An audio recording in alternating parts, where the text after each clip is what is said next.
안녕하세요. 오늘도 사연살롱을 찾아주셔서 감사합니다. 저는 30대 초반의 평범한 전업주부입니다. 아들만 둘인 집에 둘째 며느리고 아직 자식은 없고 결혼한 지 3년 됐어요. 아이는 안 갖는 게 아니라 못 갖는 거예요. 스트레스가 너무 심했거든요. 왜 그럴 수밖에 없었는지 천천히 풀어볼게요. 수도권 신도시에 살고 있고 남편은 의료기기 전문회사에 다니는데 맨날 바쁘게 전국을 돌아다녀서 집안일엔 아무 관심도 없어요. 그래도 대단한 효자라서 자기 어머니라면 항상 아주 끔찍히 여기고 챙겨요. 반면에 저는 항상 뒷전이고요. 결혼하기 전엔 그렇게 잘 챙겨주더니 역시 남자들은 결혼하면 다 변하나 봐요. 시아버지는 남편 어릴 때 이혼하셔서 지금은 살아계신 건지 돌아가신 건지도 모른대요.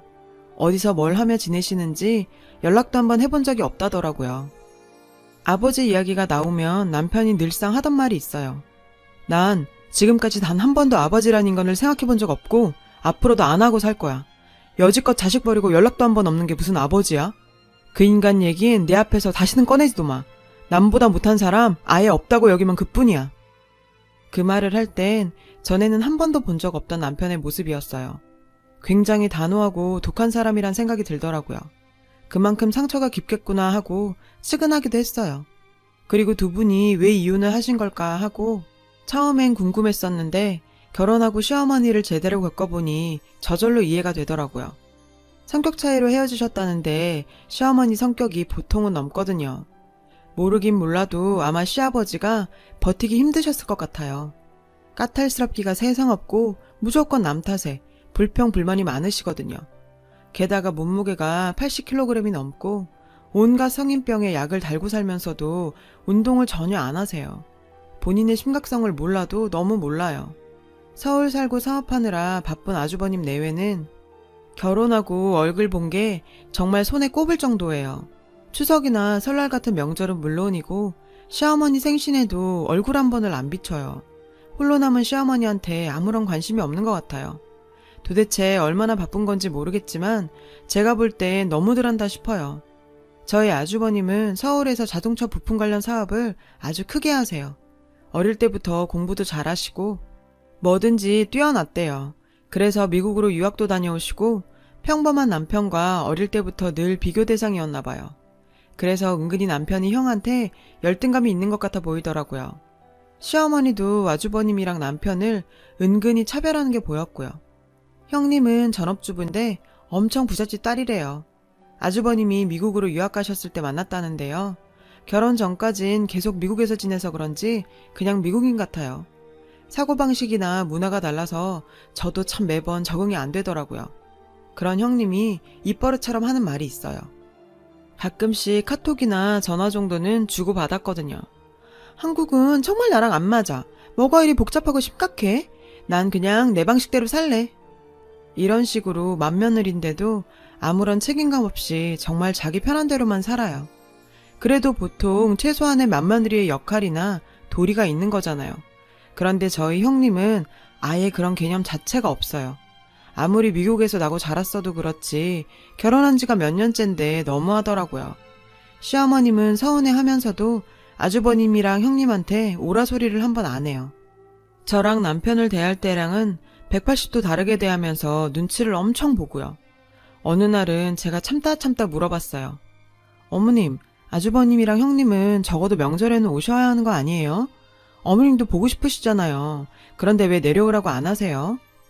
예, 큰애네가 얼마나 사업을 크게 하고 전 세계를 돌아다니는데 명절이라고 다 챙겨서 와? 걔네가 너네 같은 줄 알아? 큰애네는 너네랑은 근본부터 다르고 스케일 자체가 달라. 너처럼 집에서 먹고만 노는 줄 아냐고. 큰애가 밖에서 큰 사업을 하니까 안에서 내조하는 것도 큰일이야. 하긴 니까짓 게 뭘 알겠어. 그런 식으로 오히려 저를 비난했어요. 제가 볼 땐 형님이 내조를 하긴커녕 문제만 일으키고 다녀서 아주버님이 뒤치다꺼리를 하고 다니는 것 같았거든요. 어디 가서 무례하게 갑질을 한다거나 부부싸움이 잦고 그럴 때마다 미국 친정으로 가버리면 아주버님이 데려오는 것 같더라고요. 형님은 직업이 있는 것도 아닌데 맨날 놀러만 다녀요. 인스타그램에 올린 사진을 보면 저랑은 완전 딴 세상 사람이에요. 전 세계 안 다니는 곳이 없고 비싼 명품만 입고 들고요. 인스타에서도 유명하더라고요. 결혼한 지 5년째인데 아직 애가 없어요. 형님이 몸매 망가진다고 출산할 생각이 없대요. 그냥 평생 딩크족으로 살고 싶다더라고요. 평소에 매일 여유롭게 골프나 치러 다니고 쇼핑도 얼마나 자주 하는지 몰라요. 아주버님이 사업을 크게 해서 받쳐주니 사치를 심하게 부리긴 해요. 아마 모르긴 몰라도 형님이 한 달에 1,000단위는 넘게 소비하는 것 같아요. 자기 돈 자기가 쓰는 거라지만 평범한 저희에 비하면 완전 딴 세상 얘기 같고 상대적 박탈감이 느껴지긴 합니다. 이런 상황이다 보니 시어머니와 가까이 사는 제가 맏며느리 역할을 다 할 수밖에 없어요. 저희 시댁은 맏며느리라고 할 것도 없이 그냥 며느리가 저 하나라고 보면 될 것 같아요. 형님은 정말 없는 일만 못하거든요. 이런 상황이면 시어머니가 형님을 가르쳐야 맞는 것 같은데 오히려 형님 눈치만 보시면서 아무 말씀도 안 하세요. 형님 친정도 미국에서 부자고 때마다 통 크게 돈을 보내니까 얼마나 예뻐하시는지 몰라요. 저라도 그럴 것 같을 때도 있고요. 옆에서 매번 일 다 하고 챙기는 저는 안중에도 없고 무시하고요. 돈만 보내고 얼굴 한번 안 보여주는 형님한테는 아유 우리 예쁜 큰아가 내가 무슨 복을 타고 나서 이런 복덩이가 우리 집에 들어왔을꼬 이렇게 말하고 늘 옆에서 몸종처럼 수발 들고 맏며느리 역할까지 다 하는 저한테는 아휴 저 화상 어쩌다 저런 게 내 며느리로 들어온 거야. 미련하고 게을러서 아무짝에도 쓸모없는 것 같으니라고. 이런 식으로 말해서 정말 서운하고 억울한 건 말로 다 못하겠어요. 남편도 이런 걸 다 알고 있지만 혼자 계시는 어머니 안쓰럽다며 저보고 그냥 무조건 다 이해하래요. 그런 것도 하루 이틀이지. 정말 스트레스가 이만저만이 아니에요. 칭찬까진 못해도 비난은 하지 말아주셨으면 하는데 왜 그렇게 저를 처음부터 싫어하시는지 모르겠어요. 또 형님은 왜 그렇게나 예뻐하는 줄도 모르겠고요. 이런 생각도 살다 보니 그냥 내 팔자려니 생각하고 무뎌지더라고요. 툭하면 가까이 사는 저를 불러대시는데 오죽하면 제가 이 집에 며느리로 들어온 게 아니고 시어머니 비서 같다는 생각이 들 정도라니까요. 예, 나 입맛이 없어서 그러니까 아주 매운 낙지볶음 좀 빨리 만들어 갖고 와. 그리고 이따 온 김에 화장실 청소랑 냉장고 정리도 하고 가라. 이런 얘기를 늘상 서슴없이 하세요. 맨날 뭘 사와라 해와라 와서 하고 가라 하면서 사소한 것 하나까지도 본인이 안 하고 다 저를 시키고 부려먹으려 들어서 너무 피곤해요. 오지랖은 또 얼마나 넓으신지 스케일이 정말 장난이 아니에요. 언젠가 한 번은 이런 일도 있었어요. 친한 친구분이 생신인데 자식들이 멀리 살고 쓸쓸한 분이니 생일 축하 자리를 마련해주고 싶다면서 저보고 그 음식을 혼자서 다 하라고 하는 거예요. 경로당 분들이랑 지인분들 다 해서 30분은 넘었는데 도대체 오지랖이 넓어도 정도가 있지 남의 며느리가 그 큰 일을 왜 치러야 하는 건지 도저히 이해가 안 갔어요. 어머님, 저 혼자서 어떻게 30인분을 준비해요?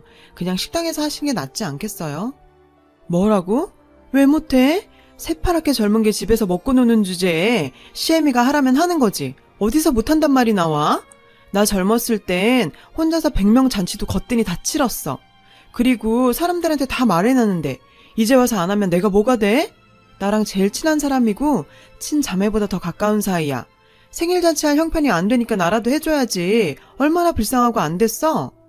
넌 측은하단 생각도 안 드니? 어쩜 그렇게 인정머리가 없을 수가 있어?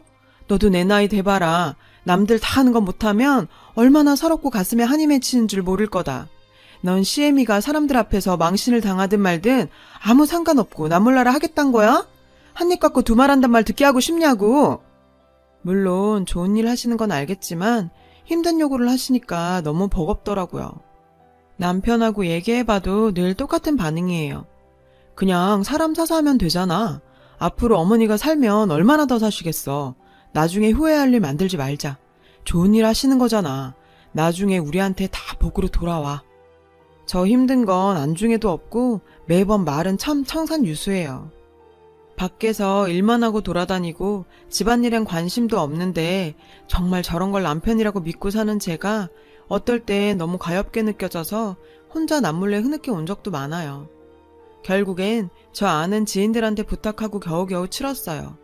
그러고도 너무 힘들어서 며칠은 알아누웠죠. 또 이런 일도 있었어요. 시어머니가 아픈 곳이 많아서 다니는 병원도 많거든요. 갈 때마다 제가 모시고 다녀야 했어요. 정형외과, 내과, 이비인후과, 신경외과, 산부인과, 안과, 한의원까지 매번 제가 다 모시고 다녔어요.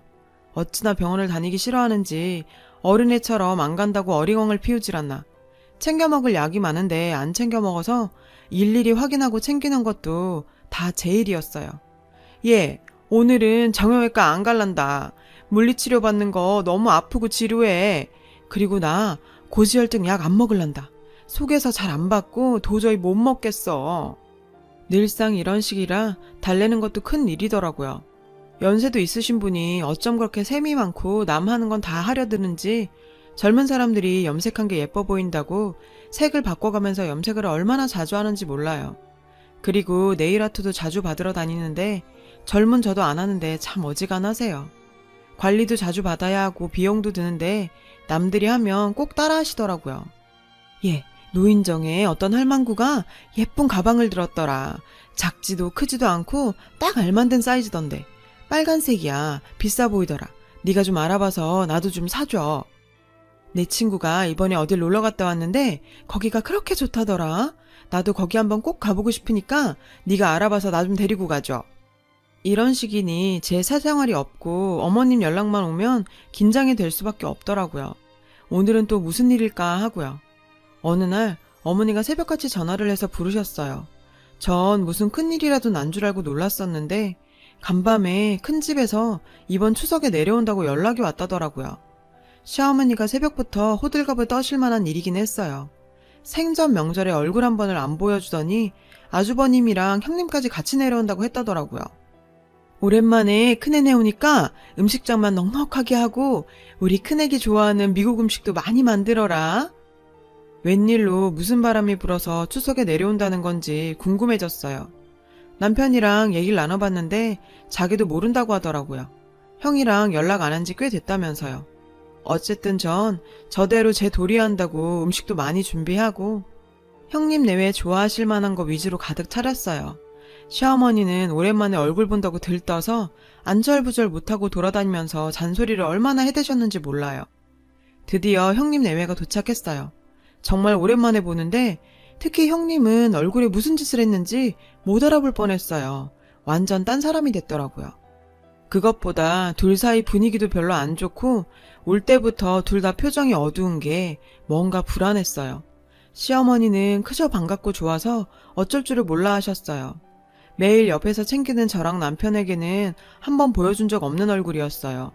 저도 사람인지라 그걸 보니 좀 씁쓸하더라고요. 그러다 결국 일이 터졌어요. 제가 그렇게도 열심히 준비한 음식들을 하나도 입에 안 대면서 굳은 표정으로 아주버님이 말을 꺼냈어요. 갑자기 사업이 크게 어려워졌어요. 요새 사업하는 사람들 다 어렵지만 저도 이런 적은 처음일 정도로 힘들어요. 그래서 말인데 이 집 담보로 대출 좀 내주세요. 옆에서 듣자 하니 좀 놀랍더라고요. 그렇게 사업을 크게 하고 부자인 큰 집이 시어머니 유일한 재산인 이 집을 담보로 대출을 내달라고 왔다니 놀랄 수밖에요. 시어머니 집 잡고 대출 받아봤자 얼마 나올 것 같지도 않은데 형님네 수준에선 그저 푼돈 수준일 그런 돈을 빌리러 왔다는 건가? 옆에 있는 남편도 믿기질 않고 당황한 눈치더라고요. 시어머니도 당황스러워 보였어요. 그래서 선뜻 대답을 못하더라고요. 그랬더니 갑자기 아주버님이 짜증을 확 내면서 화를 내셨어요. 제가 그동안 보내드린 돈이 얼마예요? 그거 다 하면 이런 집 정도의 사고도 남아요. 돈 줄 땐 따박따박 다 받아놓고 힘들 때 나 몰라라 할 거예요? 이번엔 형님이 나서더라고요. 우리가 오죽하면 여길 내려와서 이러겠냐고요. 더 이상 길말할 거 없고 빨리 대출 받아주세요. 시어머니가 아직 대답을 못하고 있는 걸 보고 아주버님이 더 큰 소리로 발악을 했어요. 다음 주까지 무조건 대출 받아놓으세요. 그 말까지 듣고 나서 제가 남편 얼굴을 보니 남편도 화가 많이 난 것 같았지만 아무 말도 안 하더라고요. 저도 가만히 있으려 했는데 형님 말에 저도 이성을 잃었어요. 저기요 할머니, 나 바쁜 사람이야. 빨리 대출 받는다고 대답해. 난 이런 거 딱 질색이야. 정말 기가 막히더라고요. 아무리 미국에서 왔어도 그렇지 어쩜 저렇게 싸가지가 없고 무례할 수가 있을까요? 시어머니가 지를 얼마나 끔찍히 생각하는데 배은망덕한 것도 유분수지 지네가 사업을 말아먹었든 말든 왜 여기 와서 저 지랄들인 건지 정말 생각 같아선 둘 다 쌍으로 엎어놓고 막 패버리고 싶더라고요. 그래서 저도 모르게 말이 튀어나왔어요. 아주버님, 형님, 도대체 지금 이게 뭐 하는 거예요? 장남이고 큰며느리면서 평소에 코빼기도 안 비추더니 이게 무슨 행패예요? 하필이면 추석에 꼭 이래야 했나요? 혼자 계시고 연락하신 어머님한테 이게 무슨 패륜이냐고요. 그동안 돈 몇 푼 보냈다고 자식돌이 다 했다고 생각하시나 본데 그건 대단한 오산이죠. 아무리 어려워도 그렇지 어머님 유일한 재산인 이 집을 담보로 대출을 내달라니요. 형님 빨리 어머니께 사과하세요. 아무리 미국에서 왔어도 시어머님한테 그런 식으로 말하는 사람이 어딨어요? 제 말을 듣고 남편은 놀라고 형님 내외는 당황했어요. 지금까진 한 번도 본 적 없는 제 모습이었을 테니까요.